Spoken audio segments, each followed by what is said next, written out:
So late season hunts are coming up quick. Everyone always every year gets excited about September, and there's all those sayings about September, but November is absolutely the best hunting month of the year. That's when mule deer are rutting. That's when all the late season hunts are going on. That's the best time of year to hunt. So this is going to be a little breakdown of exactly the clothes I take on a bunch of my late season hunts. Obviously some of this changes depending on the hunt, depending on weather at the last minute. If I'm backpacking, if I got a spike camp, that sort of thing, if I can leave things out of base camp and go out during the day. So all these pieces of items won't be in my backpack at all times, but this is pretty much what I use on every single late season hunt. And I'll throw it out there that most people know, I'm just shy of 6'6" tall, giant long arms, long legs, so I definitely get cold. I don't have a lot of body fat, so I get cold. So I just have to have more layers. And if you can get by without having, to bring more layers, then by all means, you don't need everything you see here, just what works for me. And also, this is just the brand of clothing that I trust. Everyone knows I love Sitka, so it's gonna be heavy Sitka on this gear list here. But we'll start off with stuff that I usually wear on my body every single day. Timberline pants. Late season hunt, you can't beat Timberline pants. It's got the knee pads, it's got reinforced knees, it's got this reinforced backside section here. Awesome pant in the late season, and you won't catch me wearing another pair of pants while I'm out on a late season hunt. When it's really cold out and I have to sit down and glass for a while, this is when I'll throw on the new Sitka Core Marino 330 zip offs. These are full zip offs, so I can just drop my pants, zip these off if I get hot, if I gotta go hiking around. But this adds a whole nother layer of warmth and basically protection when I'm sitting down glassing for long periods of time. Or if it's really cold out, you may catch me hiking around in these, but it's gonna be pretty hot. Even when it's single digits out, I can get by with just hiking around the timberline because I'll be hot from just hiking around in the cold. So those two, Saks Quest boxers, again, only bringing one pair. It's all I ever need, one pair of boxers, even on a late season backpack hunt. Core lightweight hoodie, pretty self-explanatory, favorite hoodie of all time, so that's gonna be right against my skin. I'll probably follow up with that with this Sitka midweight. Don't even believe they make this anymore, but it's just a midweight basically in between the lightweight and the heavyweight. So I'll toss this on as needed, and then the other staple piece in my lineup is the Core heavyweight hoodie. Absolutely love this piece as well. So these three pieces, like I said, are a staple on most of my hunts. It'll either be the lightweight or the heavyweight, and then I throw that midweight one in there on these extreme late season hunts just as an extra insulation, because again, I do get cold. So depending on what I need for the hunt, I have all those bases covered right there with my main layers. And once it becomes a really late season hunt, I will switch over to having a soft shell jacket. So Sitka Jetstream is gonna be a staple again for that. This is one of the old versions, not the new version. And as you can see here, once again, in some of these late season hunts, I switch over from subalpine to the Optifade open country.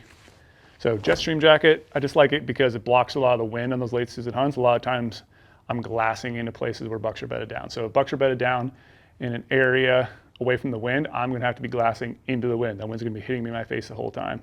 So it's gonna be cold. So that's why I like having something that's gonna block the wind and it's durable. If I have to lean against a bunch of boulders or rocks in the snow, I can do that without getting a bunch of my down wet or scarred up. And then again, you see I got a lot of layers. So Ambient hoodie, last year I used this on multiple hunts. I pretty much went Core lightweight hoodie, Ambient hoodie, and was hiking around the entire time in the snow. This was enough insulation to keep me warm when I'm hiking around because it was actually really cold and snowing and windy. But again, I probably don't need to layer up all of these at once, but if it is really cold out and I am on a backpack hunt, I could do that.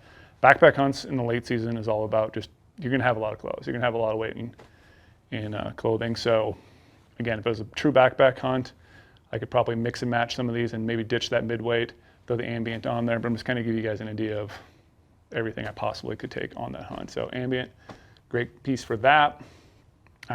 Everyone knows I always wear Gators. So for Gators, on late season hunt, early season hunts, spring hunts, peak Stormcastle Gators, they go everywhere with me.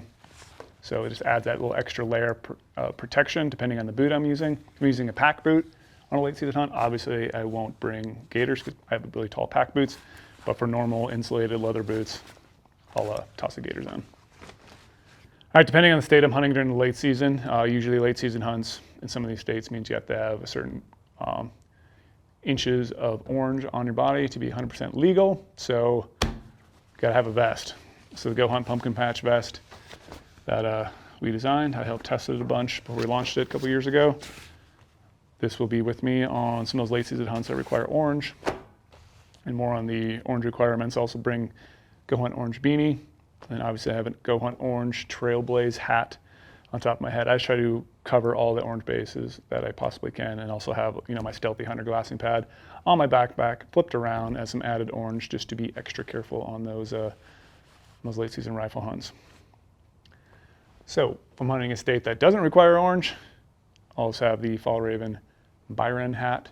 It's just a really nice wool hat. Keeps me warm. And then again, all those hoodies on these are also going to be key that I didn't mention, like the heavyweight hoodie. I'll be probably wearing that almost the entire time on some of those late season glassing sessions. Depending on what kind of late season hunt I'm in, if it's going to be some of that wet type snow, I possibly will pack a rain jacket. This is the Dew Point from Sitka. Most of the time I'll probably just pack the rain pants just to protect some of my down, or go over my Timberline. That way I can sit in the snow and do a bunch of glassing. But again, really wet, kind of not powdery type snow, bring a rain jacket. But a bunch of my other external pieces kind of have that, you know, waterproof capabilities, or water resistant capabilities, I should say. But I will take the Dew Point pants. All right, like I mentioned before, I do have really long arms. My hands do get cold, so a lot of times I do bring multiple pairs of gloves or mittens on these late season hunts. My favorite setup though is taking Sitka Traverse gloves and putting them inside the Sitka Gunner gloves. Gunner gloves are my workhorse. Do a lot of glassing, all my camp chores with it. But this combo right here, I'm actually can hike around and do a lot of glassing when it gets really cold out. I pretty much wore these the entire time when I was in Tajikistan, and it was well below zero most of the time. But when I stopped to do a bunch of glassing, that's when I pulled out the mitts. And late season hunts in the States, I just use the Sitka Blizzard mitts. Really like these because they have the little insulated mitten portion on the inside, but also has a shell on the outside. It's going to protect from all that water, keep my hands nice and dry, nice and warm. I can like ball up my hands when I'm in there, unlike a glove system. So I'd rather would have a mitten than gloves on late season hunts. And if I wanted to, I can, you know, remove this, drop the old Traverse in here, and then just shove it inside my mitten and use that combo. I'm still able to do a lot of glassing with this, with my binos, with my spine scope. I can still adjust the focus knob. So I'm really not losing too much dexterity there, but something to be aware of. If you do feel like you want gloves because you want to be able to move your fingers around to be able to adjust tripod legs and that stuff. But for me, it's mittens because my hands do get cold. Socks. It's just my standard liner sock. Don't even know what kind of material this is. It's not just a white cotton sock. It's, can't even remember what it is. But liner sock, and then I have this giant Farm to Feet. I believe it's the Farm to Feet Kodiak, if I recall. Really burly late season sock. And I also like these thicker socks with a liner because again, my feet are really skinny. So they kind of slide around in all these late season boots. I get big and bulky. So this helps take a bunch of space in my boot, but I'm able to stay really warm just with these two pairs, and I won't bring a backup pair because again, I always have a stove with me to dry out everything. Okay, so now we're gonna get into some of the more super late season insulation pieces that I'll always have with me as well. So I switch over from the 3/4 length to the Kelvin Light pant, the full length one here on the late season hunt. It's just a great insulation piece. Unfortunately, they don't make this one anymore, but I always have to have down pants on a hunt. I have the two big top insulation pieces for these late season hunts. They're big, they're bulky, they're probably a little heavier, but again, I want to be able to stay out and glass and hunt all day. I'm not the type of person who's gonna go back to my camp when the harsh weather comes. Yeah, I might build a fire, sit down, glass near a fire, but these two pieces right here are gonna add a lot of extra insulation, and I could, you know, remove some of these other pieces, leave some of those back at camp. So Kelvin down WS hoodie.